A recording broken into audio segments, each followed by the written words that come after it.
ఇసుక రీచ్ల నుండి ఎటువంటి అనుమతులు లేకుండా తరలిస్తున్న ఇసుక లారీలను అడ్డుకున్న గ్రామస్తులు. ఎన్టీఆర్ జిల్లా నందిగామ నియోజకవర్గంలో మొన్నలూరు, గనియాత్కూరు, చెవిటికల్లు ఇసుక రీచ్ల నుండి అనుమతులు లేకుండా అక్రమంగా తరలిస్తున్న ఇసుక లారీలను అడ్డుకున్న గ్రామస్తులు.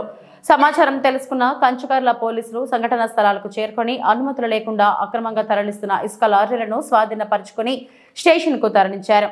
అక్రమంగా తరలిస్తున్న ఇసుక లారీలపై కేసు నమోదు చేసి దర్యాప్తు చేస్తున్నట్లుగా తెలిపిన ఎస్ఐ సుబ్రహ్మణ్యం.